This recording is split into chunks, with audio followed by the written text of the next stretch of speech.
Pirmiausia, tai turėčiau Jums padėkoti už tai, kad Jūs parėmėte šią kelionę ir iš ties labai ačiū Jums nuoširdžiai, jaučiuosi skolingas. Nemoku aš rinkti paramų ir nežinau, kaip tai mes kažkiek darėm, tai vienas mano bičiulis paragino, bet kažkaip visą laiką man būna, aš tos lietuvis, neturi žydiško kraujo savy, tai man labai, aš sutrikęs ir labai dėkingas kiekvienam iš Jūsų ir Jūsų bendruomeniai už Jūsų dosnumą, už Jūsų palaikymą. Tai aš trumpai norėčiau papasakoti apie tą mūsų misiją, kurią mes atliekame Filipinuose. Ir jeigu nesklandžiai pasakosiu, tai Jūs paskui užduokit klausimus, ar net ir iš karto galite užduoti. Tai čia nuotraukos yra, ir aš 2 kartus buvau Filipinuose, buvau 14 ir 15 metais, ir čia kai kurios nuotraukos, šita konkrečiai nuotrauka yra iš 14 metų, ir kai kurios iš jų 14, kai kurios 15 metų. Taigi, trumpai, pirmiausia, tai kas tie Filipinai yra, ne? Tai yra ne laiškas filipiečiam, net tiem filipiečiam rašė. Filipinai tai yra Azijos dalis, pietryčių Azijos salos, salynas, daug salų, ten yra keli tūkstančiai salų priskaičiuojama, didesnių ir mažesnių. Sunku pasakyti, kiek tiksliai kilometrų, nes Google'as nerodo, nes sausumos kelių nenukeliausi, gal apie 12 000 kilometrų nuo Lietuvos. Tai tokia šalis, kurioje temperatūra būna apie 30 plius minus visus metus. Jie turi sausesnį periodą ir drėgnesnį, bet temperatūra panašiai. Jeigu 35 jau karšta, jeigu 26 jau šalta. Jiems. Mums ne.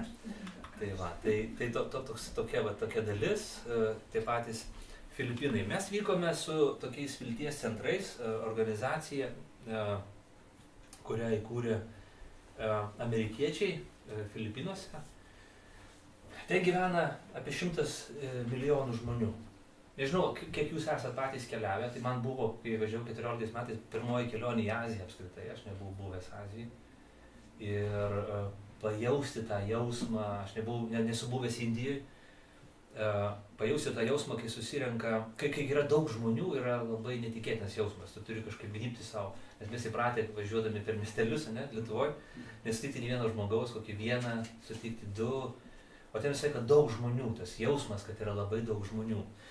Patys Filipinai, jie išaugo prieš 2 gerus dešimtmečius, buvo apie 60 milijonų gyventojų, paskui staiga jų išaugo iki 100 milijonų.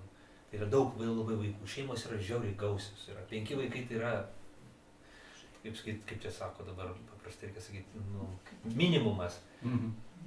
Arba šiaip, kur provincija kažkokia, tai arba tam tikrą vargingesnį rajoną, tai 8, 10, 12, 15 vaikų ateina, ir labai didelės šeimos. Ir gatvėse daug vaikų, tas įspūdį daro didelį, daug vaikų, daug pilna gyvasties, gyvybės ir taip toliau. Ir ta organizacija, amerikiečiai įkūrė tą organizaciją Vilties centrai prieš keliolika metų, dabar aš tiksliai nežinau, prieš gal 16 metų, prieš 15, Naujosios Meksikos valstijai gyvenantys, jie įkūrė kaip tam tikrą misiją, kad važiuoti, padėti tiems skurstantiems vaikams.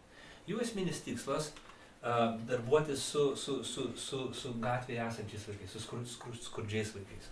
Čia esu aš, spėkit, kuris, čia yra mes su žmona, mūsų bendruomenėje, Sue Yeager, būtent tos organizacijos dabartinė vadovė. Jinai vadovavo tai organizacijai, aš neprisimenu tiksliai dabar metų, jin perėmė iš savo pastarius tą organizaciją. Jos esmė yra tokia. Jie bendradarbiavo su vietinėmis bendruomenėmis, kadangi bendruomenės, tos tokios netradicinės bendruomenės, vadinkime evangelinės bažnyčios, neseniai įkūrusios, ir jas pastiprina šiek tiek galbūt materialiniais ištekliais iš Jungtinių valstijų, kad jos kartą į savaitę ateitų į vargstančių žmonių rajonus ir dirbtų su vaikais. Tiesiog pamokytų giesmelių,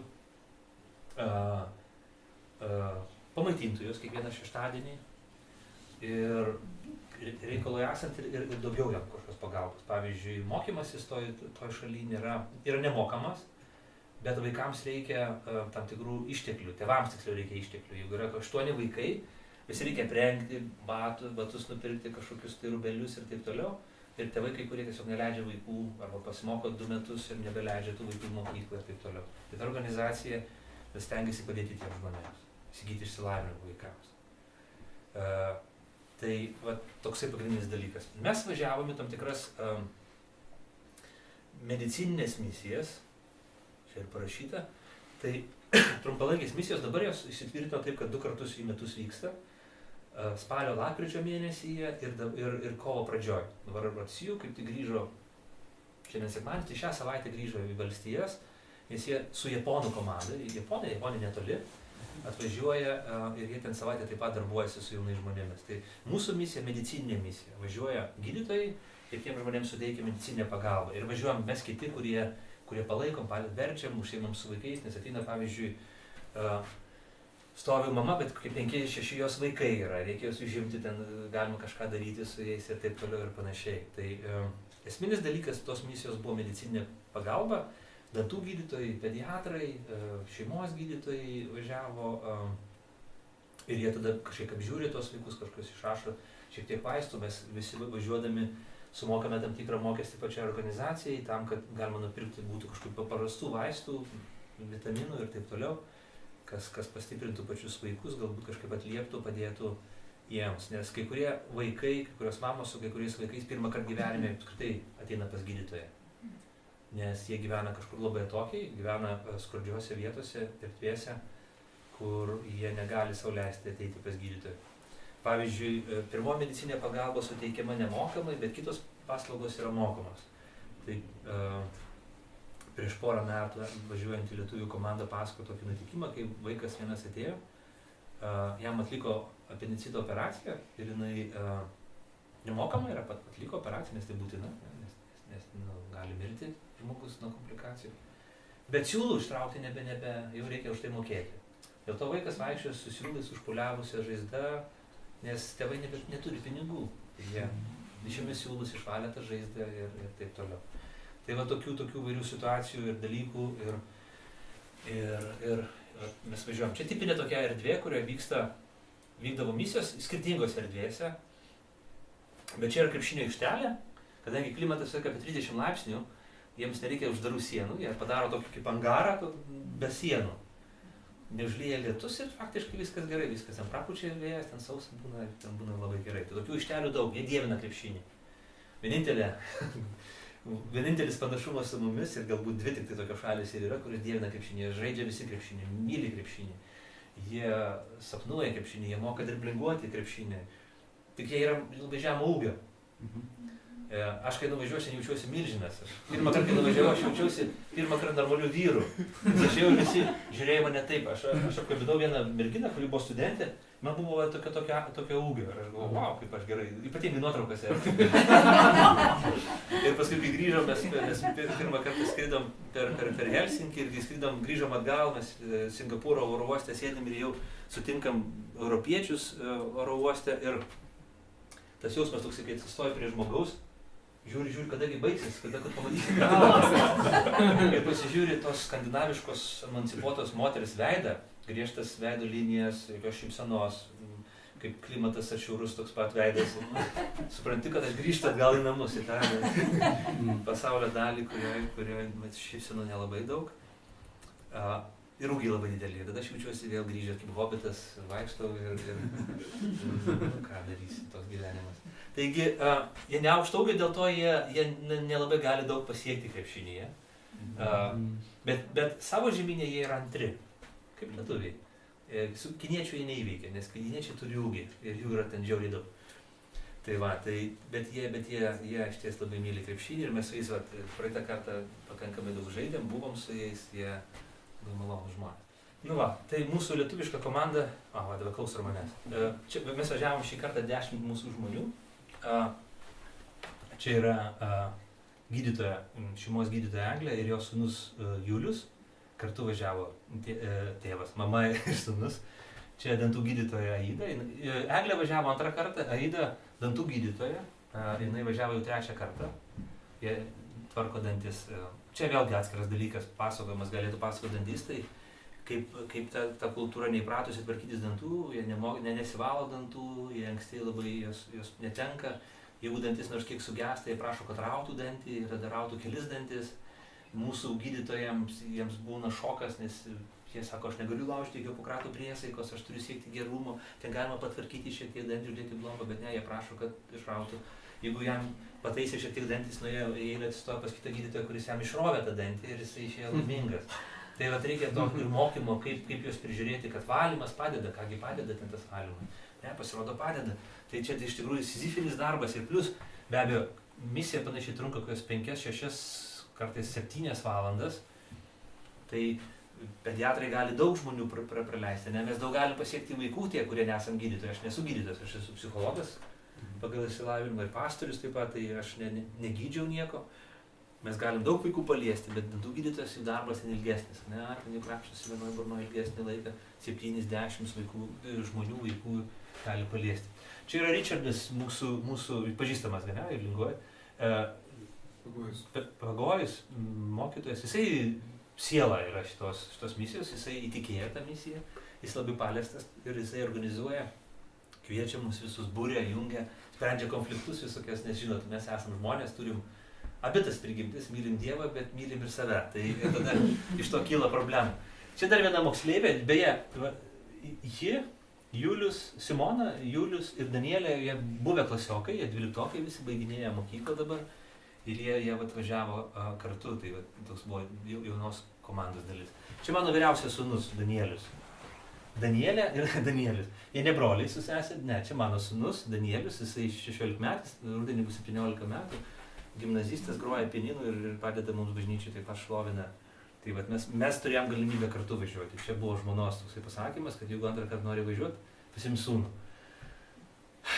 Tai džiaugiuosi labai, džiaugiuosi. Aišku, tai be brangus malonumas, bet įspūdžiai lieka, manau, visam gyvenimui. Čia mūsų bendruomenės šeimos gydytoja Aušra ir taip pat ten yra Deividas iš Kėdainių.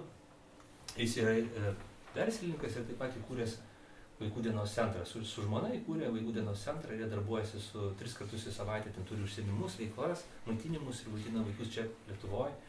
18 vaikų. Kiekvieną savaitę prasisuka pas juos ir jie darbuojasi. Tai va tokia komanda iš Lietuvos važiavom ir darbavomės. Čia mūsų platesnė komanda, čia nėra tik tai SIU vadovas, nes jinai fotografavo tą nuotrauką. Čia dar prisijungė čia vietinis žmogus, kadangi jų vardai sudėtingi, tai jie pravardę žinau, tik tai jo Pongas. Nu, kaip ping pong, tai pravardė. Aš irgi turiu pravardę, kur čia aš esu, čia esu. Kadangi amerikiečiam ištarti Ramūnas yra sunku, ne Ramonas, kaip koks ispaniškas vardas, tada nusprendė, man davė Sem. Aš esu Semas. Mes, žinot, žydų valdovą, kas myli žydų valdovą. Mes pakalbėjom su jų, kad man patinka, aš sakau, greičiausiai aš esu Semas, greičiausiai, nes man patinka valgyti. Aš nepamirštu to daikto, tai sako, o, tu Semas, man sako, lengviau bus kalbėti. Vis aš esu Semas. Net bažnyčiai pas mus, kad važiuojant, sako, Semas, oi, Ramūnas sako, čia kažką pasakė. Čia Japonė yra, kuri irgi prisijungė prie šitos misijos, nevažiuojas kovo mėnesį, nes japonai su atostogomis turi daug problemų, ten labai darboholiška tauta ir jie turi labai griežtas reikalavimus dėl atostogų.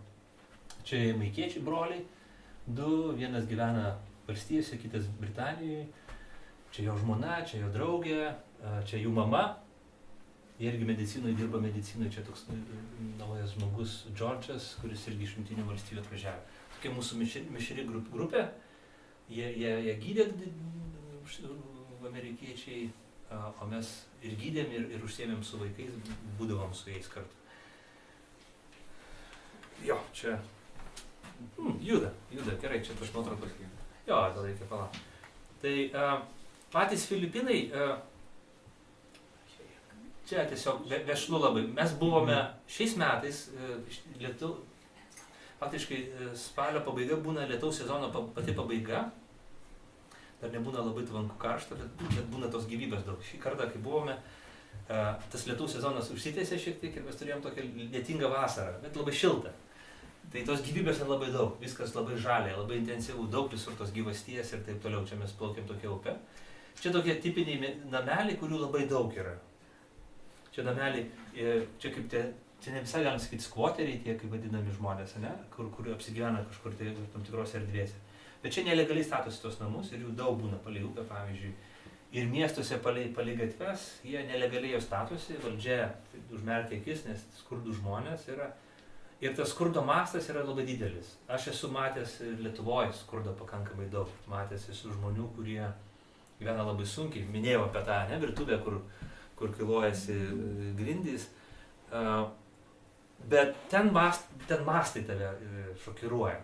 Pirmą kartą, kai atvažiuoji, tave šokiruoja tas dalykas, kaip jie apskritai gali gyventi tokiam sąlygom ir tiek daug.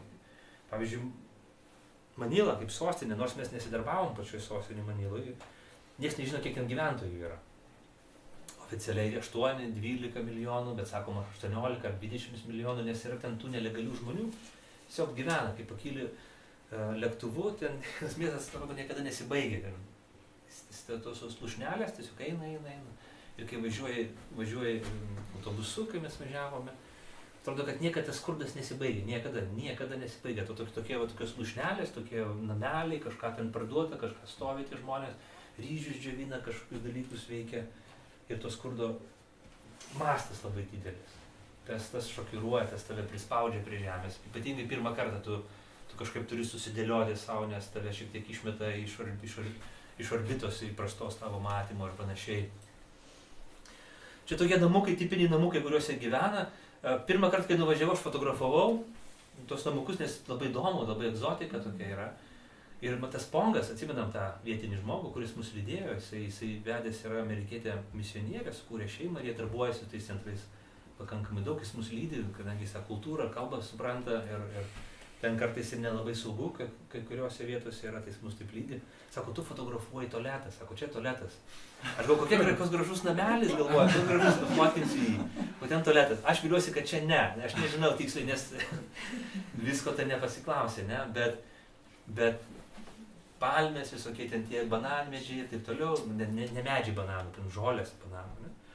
Bet tas, aišku, labai įdomu, tas labai kontrastinga ir taip toliau. Bet čia toks tipinis dalykas, ne? Lietaus prilyta, ten tokia masė ir nežinai, kas tai yra. Ar tai ir kanalizacijos, nes ir būna atvira kanalizacija turinys, ir lietaus, vandens ir taip toliau.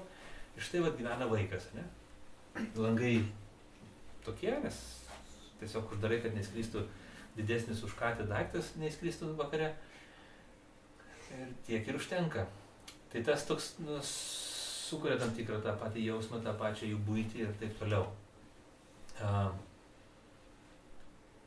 Čia tokios gatvelės, čia kur jau tu nuvažiuoji nuo kažkokių centrinių gatvių, kurios išasfaltuotos, daugiau mažiau civilizuotos. Bet čia tokie rajonėliai, kur mes įvažiavom po žmonės ir toks centras buvo, mes ten užsiėmėm su tais vaikais, turėjom tokį susitikimą. Ir čia, aišku, tikinti žmonės iš bendruomenių, bažnyčių, ten daug šiaip pakankamai tų bendruomenių yra skirtingų, bet jie eina kiekvieną savaitę ir su jais būna. Kalbasi, bendrauja, su jais moko giesmelių ir taip toliau. Čia gal aš labai daug nerodysiu, nes užtruksim laiko. Gal čia tas pačios upės vaizdas, ne, tokie namai. Tiesa, čia istorinis toks vienas kadras. Ne tą norėjau parodyti, šitą. Žinot, Magelanas, Magelaną, kas toks yra, ne? Lietuvoje visi žino, nebūtinai ir užsieniečiai žino. Magelanas pirmas apiplaukė pasaulį aplinkui. Ir jisai išsilaipino Mindanao saloj. Ir būtent šitą mes buvom vietoje, kuris ir išsilaipino. Kaip žinia, Magelanas nepasiekė Europos, jis žuvo Filipinuose. Vietiniai žmonės jį nužudė. Tai aš pirmą kartą skrisdamas sakau, tikėkime, kad vietiniai žmonės šį kartą bus labiau svetingi ir grįšiu namo. Tai labai įdomu. Šiaip dabar žmonės labai svetingi, labai atviri vakarų kultūrai. Nors pietinėse salose yra radikalių musulmonų ir ten jau net ne tai, kad rekomenduojama, bet ir draudžiama važiuoti. Ten į pietus labiau, arčiau tų musulmoniškų šalių. Kaip žinia, Filipinai vienintelė, vadinkim taip, krikščioniška šalis Azijoje. Vienintelė. Ten dominuoja katalikybė, taip pat ten tokia yra didelė, labai įtakinga Kristaus bažnyčia, taip vadinama, Iglesia de Cristo, ir jinai yra tokia kaip sekta, atskilusi nuo katalikų bažnyčios, tokia uždara, labai piniginga, bet jin tokia mokymų savo jau laikoma tokia sekta. Tai va, čia tokie tipiniai vaizdai, kuriuos mes matėm, tokie vaikai, kurie tave pakeria, ir ta gyvenimo tikrovė, kuri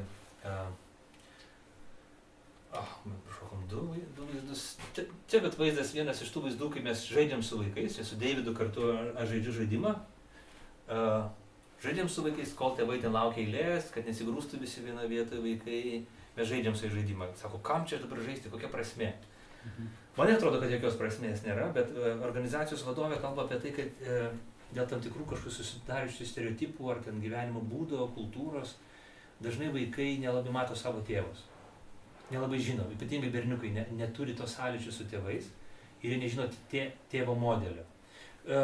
Kas mus šokiravo, ypatingai labiau miestuose, berniukai, kurie elgėsi tokiam gėjiškom manierom, paaugliai, 13-14 metų, ir jie įsidažė lūpas, vaikšto kažkas su kasytėm tam tikrom ir elgėsi kaip merginos. Tas šiek tiek šokiruoja, mes matėm ir centruose ateidavo tokie berniukai, šiek tiek šokiruoja, nežinai kaip elgtis. Bet jie taip elgėsi, pavyzdžiui, vienas konkretus vaikas, apie kurį kalbėjau, jis jau pasakojo, kad jisai nuo vaikystės buvo labai daug tvirkinamas. Tai buvo išnaudojimas ir natūraliai sutriko jo paties supratimas, suvokimas savo kūno, savo lyties, savo tapatybės. Plus Azijoje, Tailandas ir taip toliau, tie dalykai ir kultūriškai šiek tiek artimesni dalykai yra. Taigi tėvo vaidmuo toks yra pakankamai išplautas yra ir vaikams yra, bent jau kaip Siū mus įtikina, kad labai svarbu jam pamatyti, prisiminti, kad jie, jeigu jie neturi artimoje aplinko, bent jau atminty turėtų kažkokį tai vyrą, su kuriuo jie galėjo žaisti kartu žaidimą, būti kartu, kažkur prisiliesti prie jo, matyti jį ir tai gali daryti tam tikrą poveikį. Dėl to tie žaidimai labai svarbus yra. Aš prieš metus buvau vienam mieste, mes paliko man didelį įspūdį, vienam taške tokiam, mes su vaikais žaidėm, taip toliau, tada aš pirmą kartą žaidžiu su vaikais ir man buvo labai sunku išvažiuoti. Kai jūs sėdame autobusiuką, kai tie vaikai parodė visą, ką moka, jie moka salpius vartytis, jie moka ten tą daryti, šypsotis, jie gražus labai, man patiko, jie manęs 1000 kartų klausinėjo vardo, aš 1000 kartų pasakiau, koks mano vardas, paskui jie sakė savo vardus, aš sakau, aš jau pamiršau dabar, kaip pasakėt iš karto. Tiek daug. Ir paskui, kai reikėjo sėsti autobusiuką ir išvažiuoti, aš galvoju, man jau sunku, viskas, man sunku išvažiuoti, nes emociškai atrodo kažkaip tai, tarsi tu išduodi, tarsi kažkaip tu palieki, tarsi tu prisiliekęs prie jų skurdo ir pasitrauki nuo to. Ir tai, emociškai tai buvo man labai sudėtinga, skausminga. Šiemet, kai mes grįžome į tą vietą, mes tik išlipom iš autobusiuko, aš gale sėdėjau, pirmas išlipau ir sakau, išėjau, einu prie vaikų, vaikai sako, o Ramūnai. Jie nesako kaip Ramūnas, ir Ramonas, kažkaip ispaniškai labiau, nes jie buvo ispanų kolonija, šiek tiek tokio ispaniško turi kultūrai savo požymio. Sakau, iš kur žinot vardą, kas jau pasakė, tu pernai čia buvai pas mus, jie prisiminė mano vardą. Wow. Tai aš buvau šokiruotas ir nustebęs, paskui mes ne visus vaikus pažinau, kai kurios pažinau, man tai buvo smagu po metų pamatyti, kaip jie pasikeitė šiek tiek, kad kažkur mes galim šypsotis vienas kitam ir kažką tai duoti, ko mes iki galo nežinom. Dantų misija, dantis, dantų tvarkymas, tai labai svarbus dalykas. Ir jie tai labai vertina. Ir čia vienas... aš kažkaip prašokau iš karto 2 nuotraukas. Medikamentai. Atvežama dėžės medikamentų ir dalinamos būna pagal gydytojų išrašytus šituos talonus kažką. Kaip? Receptus, teisingai. Čia klausoma vaikų. Aušra, čia mūsų lietuvaitė Aušra, iš mūsų bendruomenės, jinai pasakojo labai skaudžią istoriją. Mes jau išvažinėjom, buvom Maniloje, laukėm skrydžio. Ir pasakojo, jinai sako, aš negaliu, aš galvoju, kodėl, ką aš čia darau iš viso apskritai. Pavyzdžiui, atėjo viena mergaitė, mama su viena mergaitė, ir jai yra kažkokia širdies liga, kuri diagnozuojama labai anksti, ir gydytojas tiesiog paklausęs su stetoskopu iš karto jau nustato tą lygą, kad tai yra kažkokie tenai užimai, tai specifiniai, kur iš karto kalba apie širdies lygą. Bet ta mergaitė nėra gydoma. Ir faktas yra tai, kad jinai tiesiog žino jau, kad ta mergaitė po 2-3 metų nemirs, nes jinai turi būti gydoma. Ir tas jausmas, kai tu nieko negali pakeisti, kaip gydytoja, sako, aš nežinau ką daryti, jei pasingal išsivežti į Europą, sako, pagydytumėm ją, jin gyventų. Sako, tu čia, pasiklausėjai, išrašai vitaminų ir žinai, kad jinai mirs. Nes nors civilizuotam pasauliu visi pagydoma, tai yra, tai natūralu išgyvena. Tai kaip gydytojai kaip mamai, kaip žmogui, kaip krikščioniai, tai nepaprastai skausmingas tas dalykas yra, ne? Kai tu tarytum turi instrumentarius, bet tu negali nei atsivežti, nei gali intervencijos padaryti, bet tiesiog gali tik prisiliesti, paglostyti, pagėdėti ir išsinešti skausmą su savim kartu. Tai tokios tos istorijos būna ne visos linksmos, ne visos turi gražias atomazgas.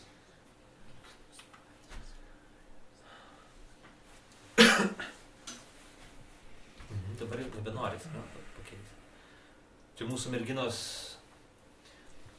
lietuvaitės, kurios asistavo, jos nėra, kaip minėjau, jos yra 12-okės, bet jos tiesiog padėdavo instrumentus paduoti ir taip toliau. Kartais duodavo ir dantį išrauti. Tai va, kai kurios merginos, sakom, tik Lietuvoje nepasakokit niekam, nes paskui ten bus problemų tiem mūsų tikriem dantų gydytojam, nes kartais, žinot, moteriai reikia rauti tos dantis, pavargsta rankos ir taip toliau, tai jos tiesiog asistuodavo, padėdavo. Čia aš su vaikais, kai puti balioną, tai kartais prisipučia balionas ir ne tik tai rankose, bet ir burnoje, bandai kažkaip tai su jais pažaisti, pabūti.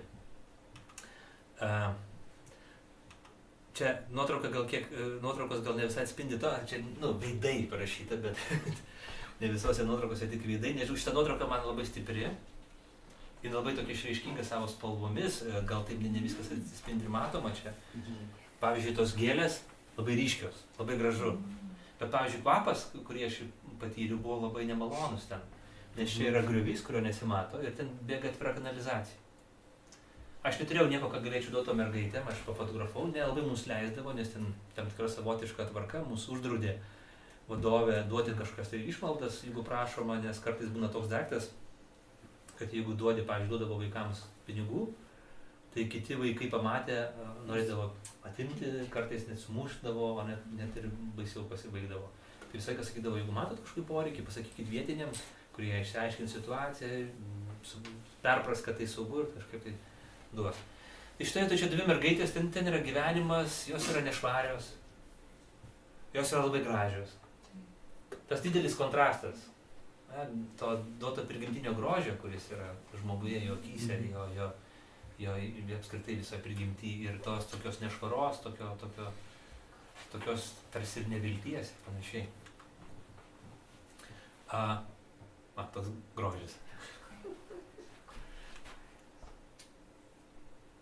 Čia ta mergaitė kažkaip mane pakerėjo, kai aš čia pirmoji kelionė buvau, pakerėjo, aš ją fotografavau.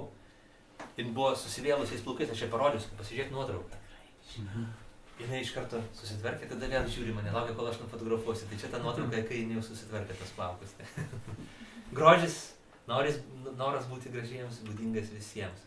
Šis veidas man kažkuo irgi labai tipiškas. Kaip indėnai, labai primena indėnus. Bet kita vertus, žiūrėdamas šitą moterį, rasiškai žiūrint, tas rasinis bendras kažkoks yra su indėnais. Filipiniečių ir indėnų tas bendras, man čia Ričardas Pagalvojus aiškino kaip biologas. Bet man čia persineša daug labai dalykų, aš kai žiūriu šitą veidą, orumas.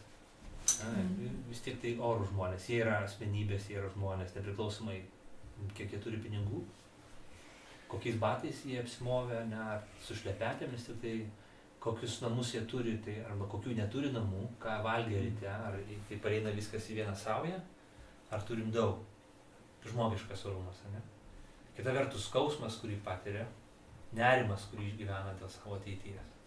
Aš matau tame veidė, man kažkaip aš nežinau, man labai įdomu žiūrėti tą veidą, ne? Ir orumas, ir skausmas, ir kančia, ir patirtis gyvenimo, ir taip toliau. Aš bent jau pirmoji kelionė galėjau labai daug laiko žiūrėti. Aš turėjau fotoaparatą, tokį neblogą man ten davė, ir tas portretinės nuotraukas pritraukti ir žiūrėti, aš galėjau tas nuotraukas žiūrėti. Kai grįžau iš kelionės, vienas pažįstamas paprašė, kad pasidalinčiau nuotraukomis ir jis į Facebooką jas įdėjo. Ir aš supykau labai stipriai. Dabar tai, nes man dar jis kažkas labai šventos buvo, tokios dar, žinot, atrodo, dar tu kažkaip nori jas pasaugoti, dar kažkaip nori susigyventi, dar kažkaip turi emocinį krūvį tam tikrą, kur tu galvoji, kažkaip tu dabar tai paimsi, kažkaip negražu, taip tarsi, kažkaip per šventą, atrodo, tai, kažkaip šventvagiška tai daryti. Man buvo labai įdomu žiūrėti tos veidus. Vaikai, jie kai žiūri tave, jie gali nupirkti tave. Organizacijos vadovė sakė, jeigu norėsi įsivaikinti vaiką, pirmą pakalbėk su manim. Nes tau gali tikrai kilti toks noras. Šiandien, rytoj, poryt, gali būti, kad tu išvažiuosi su autobusu arba užsakomai norėsi. Nes jie nuperka, jie žiūri tokiam akim, jie lipšnus, jie atviri. Visai ne kaip mūsų jaunimas, kuris... Nu ką. Jie visi šypsosi ir laukia kažko iš tave. Gal dėl to, kad tu baltaodis esi, gal dėl to, kad tikimasi, kad tu kažką gali pakeisti jų gyvenimą. Nežinau. Bet tas tave kelia, tave hipnotizuoja iš tikrųjų. Žiūri tokiam akim ir galvoju, įkrisi tas akis, bežiūrėdamas. Dar viena nuotrauka, kuri tokia labai mane atrodo pavykusi ir toks labai tikroviškas dalykas. Nu ir galiausiai tie vaikai seka. Jūs dar turite tiek minučių, ar ne? Dar matau, dar pas mane ten 14 nuotraukų yra, nu, visų 21. Čia vienas tokių patyrimų, kurie mieste mes buvom prieš metus, ne šį kartą buvom ten. Tai buvo tokia šokiruojanti šiek tiek vieta. Čia va tie skvoteriai gyvena. Ten yra, matote, prieš tai matėte namelius, tokie buvo iš bambukų padaryti, tokie lušnelės. O čia yra namai iš plytų pastatyti. Jie tiesiog atsikraustė, užėjo tuos namus ir jie apsigyveno juose, nelegaliai. Kartais ten juos padega, kartais išvaro juos, tada kiti kažkas atsikrausto ir taip toliau ir panašiai. Ir toks rajonas, čia rajonas gyveno žmonės, tai yra toks jau visuomeniai toks žemiausias dugnas. Čia gyvena narkotikus pardavinėjantis, vartojantis, motinos tų vaikų yra prostitutės, pardavinėjančių savo kūną. Ir čia bendruomenė žmonės ateina pas juos ir būna su tais vaikais. Ir tie vaikai, jie priešingai negu, pavyzdžiui, kokia Turkija, ne, kai ten prie tavęs lenda, įkyri ir taip toliau. Jeigu tu sakai, aš nenoriu, jie... Vienintelį kartą aš sutikau vieną vaiką, kuris įkyriai prie mūsų ėjo, prašė pinigų. Bet paskui vietinis žmogus, tiesiog vietinis kažkoks matęs, sudraudė, kaip tu taip darai, nes jų kultūrai tai nėra būdinga, nesavita. Jeigu tu pasakai, ne, aš nenoriu, jie iš karto atsitraukia ir visą kartą duoda tau tam tikrą erdvę. Neperžengia tos erdvės. Čia šitie vaikai buvo, jie kitokie. Jie ateina ir mes ten turėjom tokių lipdukų, kuriuos dalinam, nuklijavom ant veido, ant rankų, ten kažką papiešėm ir panašiai. Tai jie ateina ir taiko pasiimti tą daiktą ir ims, ir jeigu tu pirštą netai padėjai, nu, kaip sakyti. Visi turi problemų, tu dabar turėsi irgi jų. Tai jie tokie jau, kai griebė, tai griebė. Ir tos nutikimas buvo, kai mes čia kažkaip atėjom keliu, ten kažkaip vaikščiom, tokiais labirintais, tokiais siaurais, tokiam gatvelėm, o čia už tos sienos yra tokia siaura gatvelė, tokie labirintais, ten mes kažkur išeinam į pagrindinę gatvę ir paskui į savo viešbutį, ten kažkaip atrandam ar važiavom, aš neprisimenu tiksliai. Ir tada, kai mes pabuvom su visais, tai vaikai prispaudė mane prie kampo, aš turėjau dukų dar kažkiek ir klijuoju, galvoju, klijuoju, jie prispaudė mane kažkur ten, klijuoju. Tamsta labai greitai, kadangi pusiaujas netoli, 20 minučių panašiai ir būna jau tamsu visiškai. Aš žiūriu, kad jau tamsta, žiūriu, kur mūsiškiai. Žiūriu, nei ten, jų jau nebėra. Aš galvoju, kaip aš atsiradau kelias, aš galvoju, aš nežinau kelio, nes aš sekiau pas kažkam tai išgan. Ir ten man pasidarė nejauku, nes suaugę žmonės mėtė tam tikras replikas. Vyrai kažką pasako, bet nebe angliškai sako, nes jie kalba angliškai. Ja, pakankamai neblogai, bet mėto kažkas replikas, kas siūlo kažką ten daryti, taip toliau. Aš jau galvoju, kad man gali būti, kaip sakyti, jau būsiu kaip Magelanas, jau nebegrįšiu. Ir tada paskui pamačiau, kad tas keliukas, atrodo, čia pasakau, ir tada ateina tas pongas, sako, kur tu prapuolęs, sakau, viskas gerai. Bet jau buvo šiek tiek nesaugu. Pirmą kartą aš tai pasijaučiau nesaugiai, būdamas ten.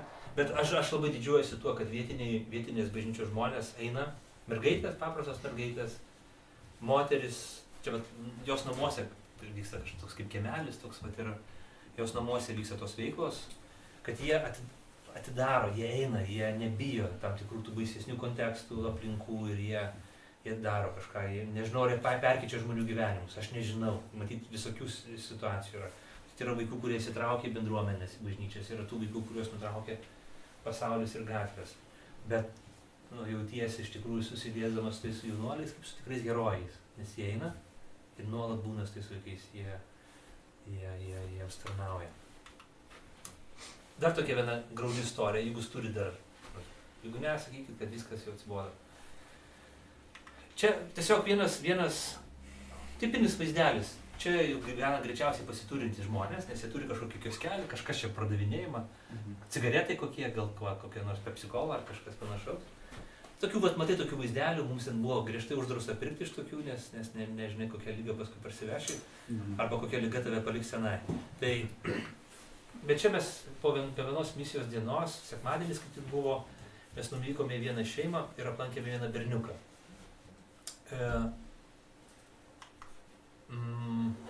Tas berniukas buvo paralyžiuotas, jis serga vėžiu. Nėra nuotraukos, aš sąmoningai nedėjau nuotraukos to vaiko. Jo amputuota ranka ir koja iki kelių. Ir pastorius, kuris ten, jisai lanko tą šeimą, sako, va dabar kažkur prieš kažkokį tai laiką šiek tiek tas vaikas tarsi jau pajudėjo, kažkokie vyko dalykai. Visas tas vaizdas, tas namas toksai yra. Čia, pavyzdžiui, kambarys, čia sėdi ant tos sofos, kur ant lovos, kažkokios tai gulto tokio, kur tas vaikas guli, čia pučia ventiliatorius, ten už sienos, matom, čia yra tiesiog kaip atskira, kaip siena tokia atitverta, ten su kažkokiamis malkomis ar su kažkokiais tai nuo kokoso riešutomis žemėmis, kūrenamas kažkoks maistas, tai dūmai visi verčiasi ir čia viskas graužia akis tau būnant tenai toj vietoj. Tos sąlygos tokios, pakankamai tokios, jos visai kitaip atrodo, kai tu fotografuoji vaizdą iš gatvės, jis atrodo visai kažkaip taip egzotiškai, kai būni viduje, viskas atrodo kitaip. Ir mes negalėjom nieko padaryti. Mes negalėjom padaryti kažkokio tai stebuklo.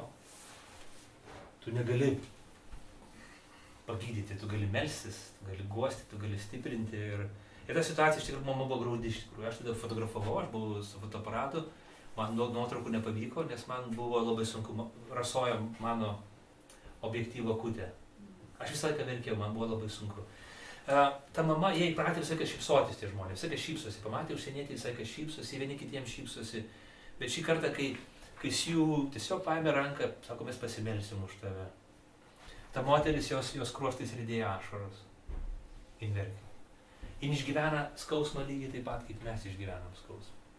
Jin išgyvena neviltį lygiai taip pat, kaip mes išgyvenam.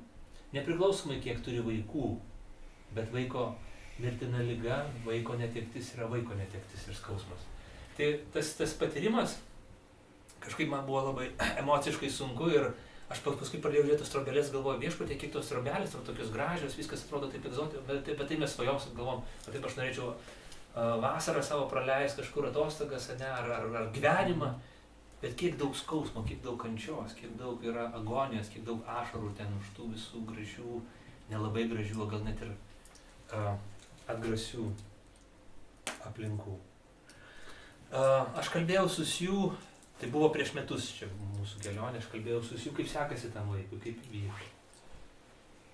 Jis minėjo, kad panašiai po pusmečio tas vaikas mirė. Ir jis neišgyveno. Tiesiog tokia situacija. Ant širdį spaudžianti labai skausminga. Galiausiai čia pabaiga, kelios nuotraukos likę. Vaikai, aišku, jų daug yra. Jų daug ir tas labai žavi. Vaizdai, čia tokia viena trumpa dar viena kaip ir istorija. Čia mes vis skirtingose vietose keliaujam, tų vaikų daug, jie aplimpa tave.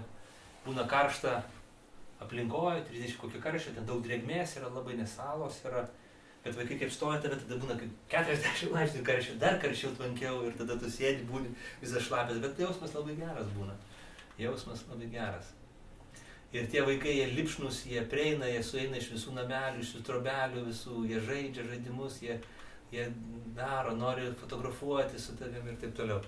Ir galiausiai aš pasijaučiau taip, kad čia maistas jie valgo tokiam sąlygom, mums aišku tai buvo griežtai uždrausta, nes mes galim mūsų visos imuninės sistemos ir visos mikroorganizmai ten neišvystyti tokiam gyvenimui, mes ten tiesiog prasirgtumėm.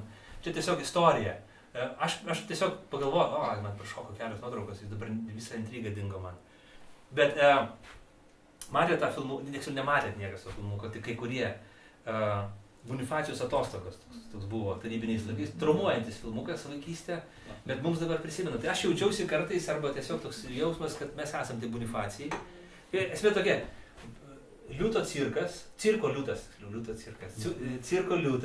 jisai darydavo spistriukus ir jisai nusprendė nuvažiuoti pas močiutę atostogų, pasiilsėti nuo minios, nuo žmonių. Jis nuskrenda pas močiutę arba nuplaukia laivu į kažkokią salą ir tenai jisai nusprendžia ilsėtis. Ir jis eina ir paskos jo eina vaikai. Jam šiek tiek nervina tie vaikai, jis jam parodo kažkokį triuką, tada dar daugiau vaikų ateina. Ir kuris vaikšto, visur tie vaikai sako, nu pamėtyk tą, padaryk tą ir taip toliau. Ir visą laiką tie vaikai sekioja per visas atostogas, kol jis grįžo galiausiai vėl į tą pačią savo areną, kur vėlgi žmonėms dirbo. Tai čia tas pats jausmas. Tu eini pasakoji, tu būni su vaikais ir jie visą ką sekioja. Va štai tuščias soliukas, beveik gražus soliukas toks, ne? Ir štai pilnas būna. Aš atsisėdau, tie vaikai susėdo visi kartu. Tada atsiranda dar vaikų, dar kažkas atsiranda koks augęs žmogus, ne, jie visi pozuoja, taip toliau. Jie pradėjo šaukti. Basketball! Užtenka čia vaikščioti, užtenka fotografuotis, einam krepšinio žaisti. Tai va, taigi jie yra kerintis. Iš tikrųjų vaikai, jie tave keria, jie išlukštena visus dalykus iš tavęs. Ir būna labai smagu. Tai vat, nežinau aš dar ką. Čia pas mane dar viena nuotrauka yra. Čia mes dar turėjom galimybę susitikti su garbės konsulu. Pamiršau pavardę jo. Jisai 50-60 metų turėjo biznis, lietuvis, pabėgęs į vakarus, į Ameriką, paskui iš Amerikos važiavo į Filipinus, ten įkūrė savo biznį. Jis prekiavo vamzdžiais, gamino vamzdžius ten vietoj, vedė filipinietę, ten gyveno ir dabar jis garbės konsulas yra. Jo dėka mes turim bevizį režimą, mes nereikia vizos važiuojant į Filipinus. Tai va, tai toksai šiaip jau labai senyvas žmogus, labai senyvas, bet labai malonus ir tai va mus paskaidrino mūsų buvimą ten, pasišnekėjome apie politiką, apie gyvenimą, apie jo buvimą ten ir bendrą reikalą. Tai va, tai ačiū dar kartą Jums už Jūsų kantrybę, už Jūsų atvirumą, už Jūsų pakvietimą, už Jūsų auką. Aš tikiu, kad darydami kažkokį darbą, mąstydami apie misiją, liesdami žmonės, mes leidžiam Kristui prisiliesti prie jų. Jeigu tai darom jo vardu, ne savo garbei, ne savo tuštybei, bet jeigu jo garbei tai darom. Aš vieną labai aiškų dalyką supratau, suvokiau, važiuodamas ten, gal tai svarbiausias dalykas, nežinau, kad mąstydami apie tolimą misiją, mes neturim pamiršti pasaulinės misijos kaip bažnyčios. Nežinau, kaip jūsų bendruomenė